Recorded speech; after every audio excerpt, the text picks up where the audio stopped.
Welcome to Last Word. Chris Popes. I'm David Jenkins, and Chris, a lot's been going on in the sports world since we've last seen our viewers. not local sports world, but yes, a lot of stuff going on. We've had a little bit going on. We've had some baseball coaching changes in the high school and college ranks. Sikeston, they're looking for a new baseball coach. Coach Cedar, after I believe 5 years, has stepped away. Still going to teach at the school, but he his other responsibilities at school, wanting to maybe possibly in the future move up in the administrative role. And there's a lot of coaches that's wanting to do that, especially at Sikeston. They had 3 coaches: girls basketball, baseball, softball. They all kind of stepped away from the coaching and was looking to maybe go up, and you can't fault that at all. It's just one of those things. You got to look out for your career for one. A lot of guys, a lot of people might look at that, well, that's their job. Well, no, that's not their only job. They're at that school, they're teachers or whatever stuff, and they want to look up and move up in the world. So that's no problem. Good luck to all 3 of them. So. It's not Texas high school football for sure. No, sir. But Sikeston, honestly, Sikeston's a tough place to coach at. I think, I've worked here for, almost 20 years now. Mm-hmm. And I've seen a lot of things that I don't see other places. Yeah. They have some great fans, but they also have some fans that are a little demanding. There's expectations here. Uh-huh. There really is. And it doesn't matter in what sport. I've seen basketball in basketball, be like 22-1 or something, mm-hmm. and having a great year, and they maybe down a few points. I see the fans screaming at the coach to tell him what defense to run, and it's tough to coach here. How can you complain about the basketball program? Really, from what they were to what Greg Hollifield has done, how can you complain about what? Like I said, there's a lot of great fans, but there's a lot of fans who just are never happy unless you're winning by 25. If you win by 25, then you should have won by 30. I get it. It's just it's a tough place to coach. I've been around for a long time. I don't see it as prominent in other places. I'm sure it is. But I don't see it. But it's a tough job coaching, and when they have an opportunity to move up you cannot fault them at all. So I'm like you. I wish them all the best, and I'm sure they're going to get a good coach in here. It's probably going to be an in-house hire. And there's some good candidates on the coaching staff, so we'll see what they do. I don't want to speculate, throw out names, but there's some assistants. I would assume that it would come from their assistants mm-hmm. pool. There's no open teaching jobs left at Sikeston, so bringing someone new probably is not going to happen. It's not mm-hmm. totally out of the question, but I would like to see him bring in Matt Limbaugh. I know that he's done a great job at Scott County Central. I'm not sure if he wants it or not. He may not want. I'm sure I know he's happy where he's at, and he may not want it, but I think he would do a great job. Sikeston kid, from Sikeston. Definitely has the roots here. I know that he's done a good job with the Scott Central program. Girls basketball coach as well does a good job over there with that. So, if there's an outside hire, I wouldn't mind seeing something like that. You always hear names thrown around. You always hear names thrown around, and but from what I understand, it's probably going to be an in-house hire. Yeah. So. And which would be fine, like I said, there's great coaches on that coaching staff as well. So another coaching change in the baseball ranks. Steve Beezer heading out to the SEC. I believe I had that one a few weeks ago. Well, we kind of talked about that. Mm-hmm. It was maybe hoping for SEMO's sake that he sticks around, but those big jobs come a call. I was afraid if Mizzou and I'd been reading the Columbia paper and heard some kind of grumblings that Jameson, the previous coach, may be out, and I was kind of like, well, he may be a prime candidate for that job.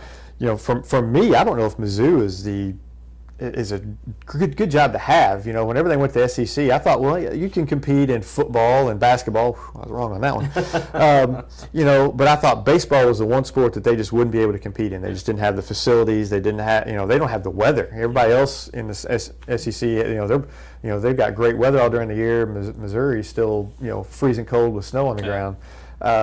So I don't know, but we'll see how good a coach he is, and I wish him the best. I think he's done a great job at SEMO, and good luck to him. I hope he does a great job up there. Well, just getting guys in. I read in the article that by Aaron Arnstall that he talked to a lot of the guys that play for Mizzou mm-hmm. while he was at SEMO, but didn't really draw any interest from him. But now.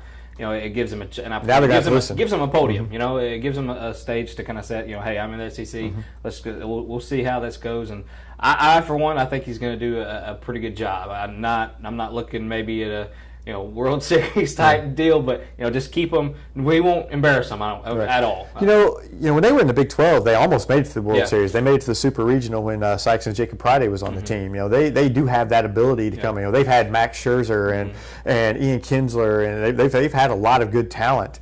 Come through there, and Coach Jameson, just did a great job. When they got the SEC, that kind of all screeched to a halt. So it's a lot tougher conference. So we'll see how they do there. When you look at SEMO, then you got Sikeston's Lance Rhodes, who was the pitching coach under Beezer. Does he go with Coach Beezer? Do they maybe give him a chance at the head coaching job up there? I've seen a lot of grumblings on message boards and stuff about, woe is me. Beezer's leaving, the baseball program's going to fall apart, and I don't think that's the case. No. The Southeast baseball program has been strong. Before Yeah. Beezer, Coach Hogan had it, and he did a great job with it. It's been strong. It's a good area to recruit talent, and it's never been a bad program. So I think they're going to continue to be good. I think they're going to get some good candidates. He's a big loss, and with what he's done and putting them in, getting a World Series berth and going to the tournament and stuff like that. That's good. I think that's only going to open a few coaches' eyes that might be looking for a change at a small school or something that's had that experience. So we don't know. I haven't heard any candidates or whatever like that. I know Lance Rhodes kind of throws around because he's a local guy and has been he's a pitching coach and stuff like that. But it'd be great for him to cast. I don't know if he's interested in something. I would love it, but it'd be hard to pass up a pitching coaching job at Mizzou if you had that. I mean, look at some of the talent that they've put out there, and if you could get some of that talent in, and that'd be kind of awesome, man. And you would think that his salary would probably be comparable as an assistant up there. That you would think. I mean, I don't know. Head coach and being as an assistant up there as a head coach at SEMO, but I don't know. I think the future's bright for Lance Rhodes either way you look at it. I think he would be a serious candidate if he wanted the job. So, well. There's a super team out west now, Jinx. Did you know that? They have capes and everything. Yeah, on the new NBA 2K, I'm Golden State. you want to play, I'm Golden State. If you play online at all, there's going to be tons of guys that's going right to Golden State.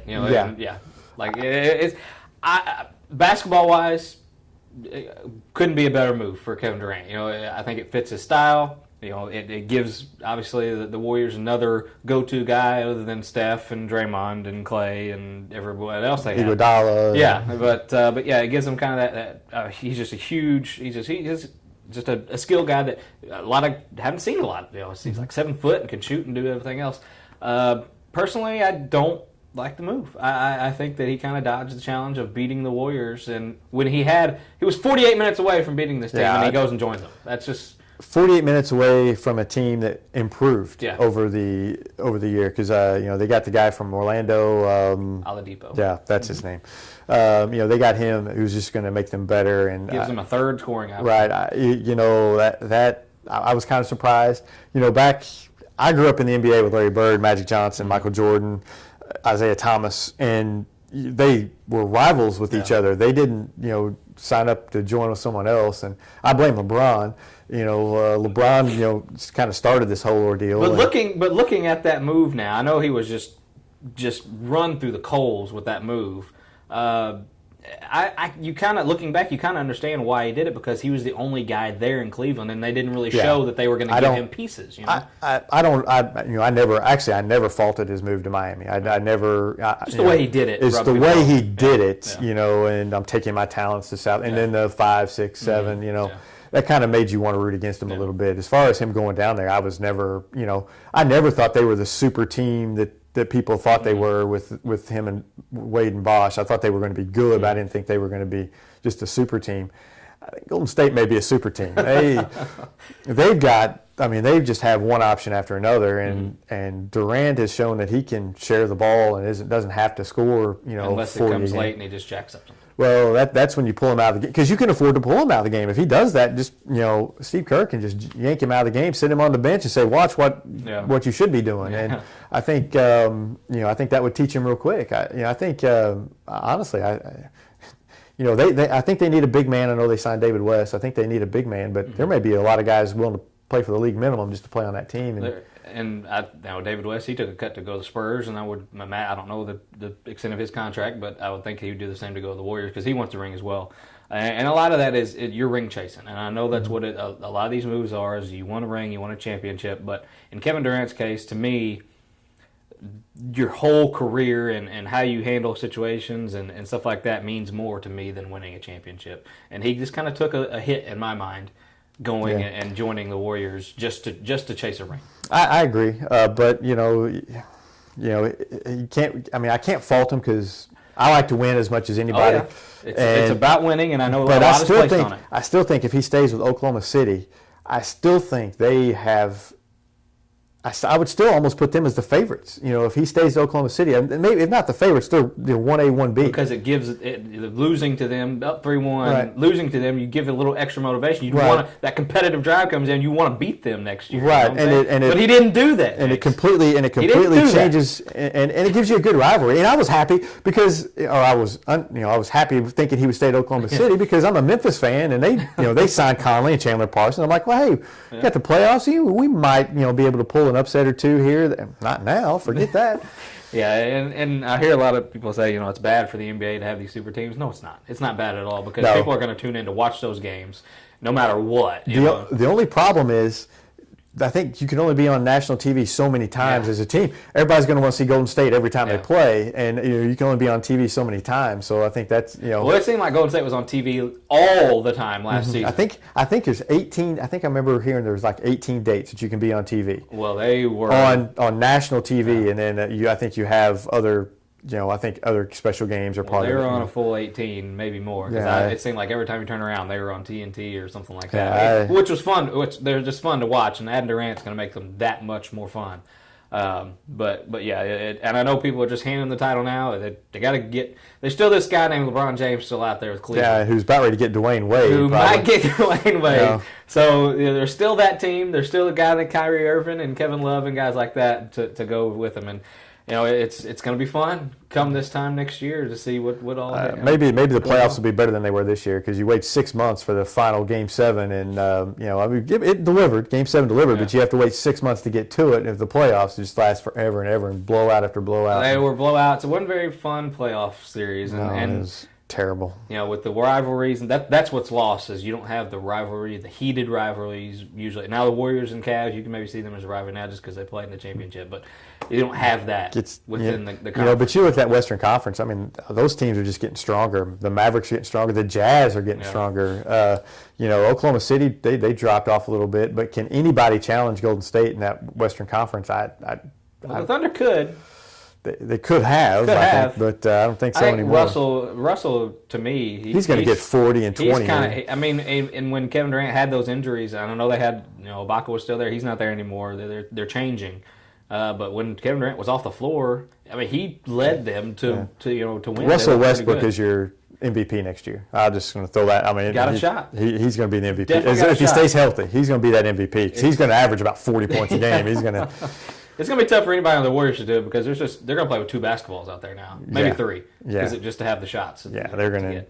Anyway, that's about it. That's about it. We're getting close. Less than a month away from football practice. We have some football talk here soon. Went and saw the football camp a couple of weeks ago, and that was got me ready for football. I am very ready for football. Just August 1st. There you go. Can't wait.